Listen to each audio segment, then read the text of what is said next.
this morning we've come to Huntington in Cheshire, and we've come to see John and Jack here, to see your farm. Maybe John, could you just give some history on the farm, please? Yeah, welcome. We are just 2.5 miles south of Chester.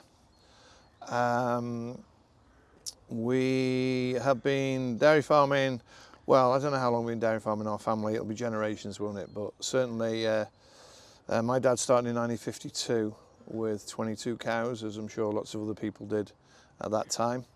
And then, to cut a long story short, we bought this farm in the 70s, built a dairy in 76, 77.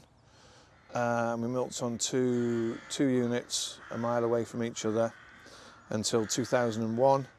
I took over from my parents in 1997, and 2001 we put the two dairies together in one unit here and concentrated on building this unit up over the last, I suppose, 25 years, 24, 25 years to where we are today, yeah. So Jack's been, he was at university, how many years ago? 5 or 6? Yeah, it'll be 5 now. Yeah. 5, so he came back and he wants to do things differently than I do.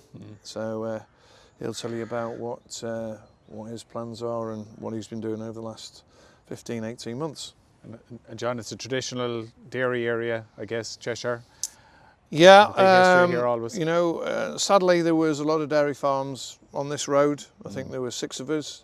Now there's just us, but that's just the way the industry has gone across the country. So yeah, very dairy area, very grass area. Yeah, I mean we're growing maize now. There's some good land in Cheshire on light land that grows good maize. Heat units are pretty good for this far north. We're not too wet, we're not too dry. So yeah, you know, we're fortunate really. And you're also in an area where there's a lot of people as well. That's There's a lot of people, yeah. We've got Manchester and Liverpool, what, 20 miles away? I think combined they're over 6 million. Manchester and the surrounding area. So Manchester's an hour, Liverpool's 45 minutes. Yeah. We've got a lot of chimney pots. Yeah, a lot of people to feed, which is the benefit, I guess. There's a lot of people to feed in the area, so there's demand for your product. Yeah. Great. So what we might do here today, there's a lot to see here today, so we might, I suppose, get a tour of the farm with you, John. Yeah, and I suppose with you, Jack, your new venture, and have a look at that. Yeah. And so we might start with the parlour, John, and have a look at that. So you've what size rotaries here? This is a 40. Yeah. This is a 40 forward. So what's interesting about this is you bought this second hand. I bought it second hand in 07, and we chopped it into pieces. How many pieces? I think it was, we chopped every 4 stalls. We cut it like a pie. And de-welded the track and broke the concrete out of the deck, and then we re-welded it back up again. It's actually 20 millimetres smaller than it was when it was first put in because of all the cuts. And then we started milking in it on all the 8ths, the 8th to the 8th, 08. So that's how long it's been going round. How many cows are you milking then when you put that in? 300. Okay. Yeah, 325, so it's quite good. We'd be done in 2.5 hours. We were milking twice a day. Everybody was happy. And then, stupidly, I decided we want some more cows and some more cows and some more cows. And here we are today, yeah. So today, how many cows is it milking? This is, at the minute, it's milking about 750. Yeah. And it'll have to go up to about 850, 900 before we get this other parlour going. So it'll have to run a bit longer. But yeah, we keep welding it up. We've had a new track on it a couple of years ago underneath. It's just showing its age really. So I knew that we've got to do something within the next 5 years. And this expansion project just came up this year, so we thought, right, we'll go for it. And yeah, because I don't want to be milking 800 cows by hand. No, it's going to be a problem. So what were you milking on before you built We this? had a 24 herringbone. So that was put in back in the, well, it was an 8-a-side, 16/16, back in the 70s. We expanded it when I took over in the late 90s. And so yeah, we were milking 300 cows through there, yeah, which was Yeah, we can only milk, on this parlour, we can only get about 160 cows an hour Okay. max. So the actual circumference isn't big enough. We're only running at a 14-second stall time, so that it just takes too long. Yeah. We're overstaffed for the parlour because it's not running quick enough. So So you've no feeding on the parlour? no. Okay. No. With no. your new parlour, would you have No, feeding? no. Okay. We haven't fed in the parlour for, I can't remember, 30 years, Okay. maybe more. Yeah, yeah. Somebody told me in New Zealand when I was there that parlours are for milking cows, not feeding them. And I thought that was quite a good bit of advice. Yeah, I see rotaries that do feed. Cows come on really well, but don't necessarily back off Okay. that well. Yeah. So yeah, we're on CMR, so yeah, we're not grazing, so we're not not an issue. So what's a new addition here is the viewing area that your son has. It's his Yeah, project, we've got.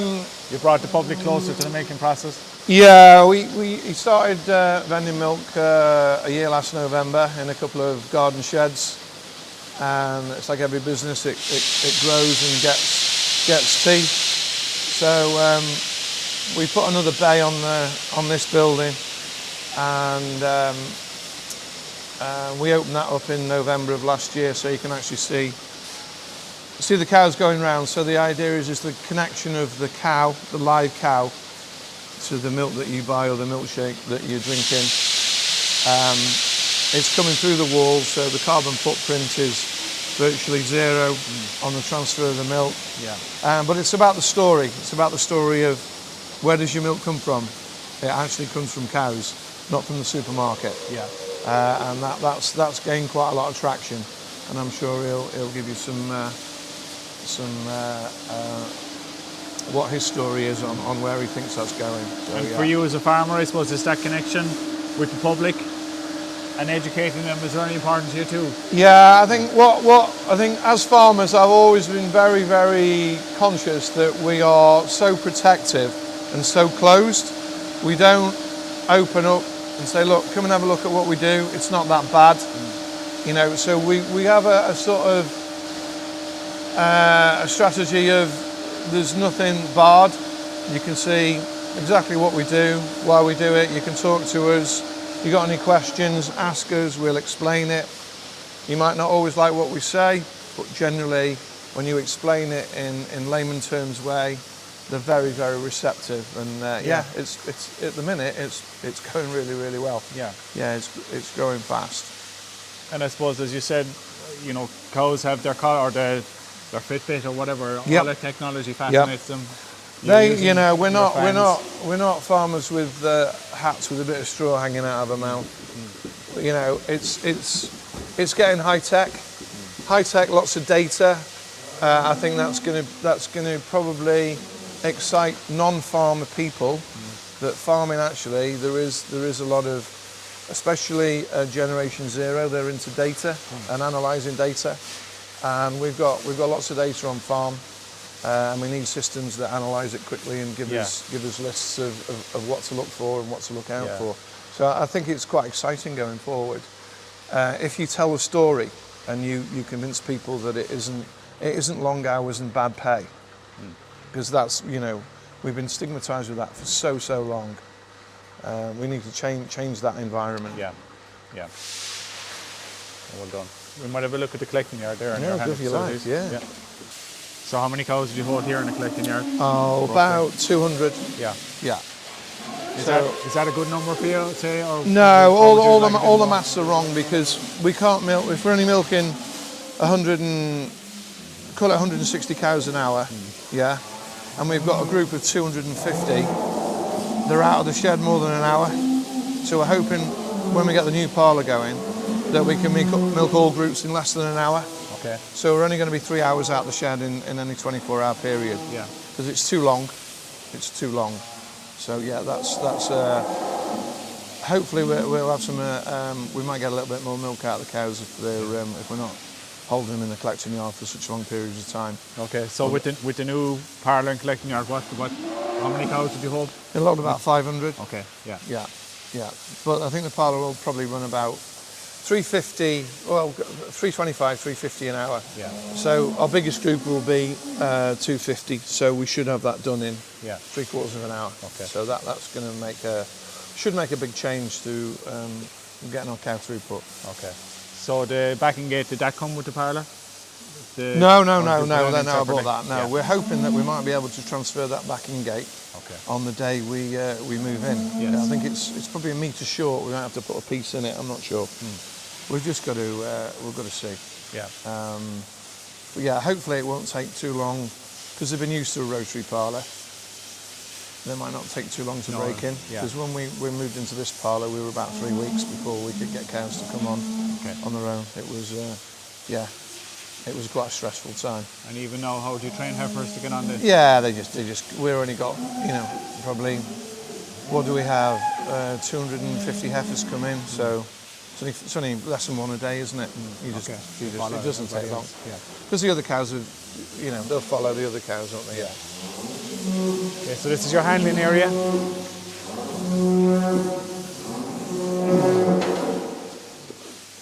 Drafter anyway. So basically, we're gonna replicate pretty much what we got here, but on a bigger scale. So we're gonna have 2 drafting gates, and we'd have a weigh box on. We've taken the weigh box out. We're gonna sink the weigh box below ground. Yeah. So we're gonna weigh them every day. Okay. And the benefit of that? We can see. Well, what I'm looking at is if we're carving first lacks at an early age. Are we carving them too early for their body weight? So if they're losing too much body weight or they're not heavy enough, we can monitor those through their first lactation and see if we need to up our game more to get a more mature animal, or even maybe carve it later. Yeah. We don't really want to carve it later. Ideally, we want to carve it sort of 22 to 23 months. Okay. We've got to grow them. We've got to grow them hard. So all your AI and stuff, does that get done here then? No, we're on RMS. Yeah. So they are in the shed. We're just about to PD these cows this morning. Yes. So we'll PD them down the race. Yeah. So your tank here then, John, is that? Yeah, that's everything comes out the parlour into here, and then there's a reception pit there where the pump is. Yes. So all this is channelled and underground. Yeah. And then we pump that into the lagoon down that U-shaped channel that we looked at earlier to flush that out. Okay. So what we're going to do a similar thing when we put the new parlour in. It'll all come this way, come back to that reception pit, and then we'll pump it back again. So yeah. And then this building here, we're not quite sure what we're going to do. We might have it as a birthing area, so close dry cows. Birthing area, nice and quiet. Yeah. And because we're going to lose the parlour for the public to watch, we're thinking about maybe putting in where they can see baby calves being born. Okay. Because not many people have seen a mammal being born. Yes.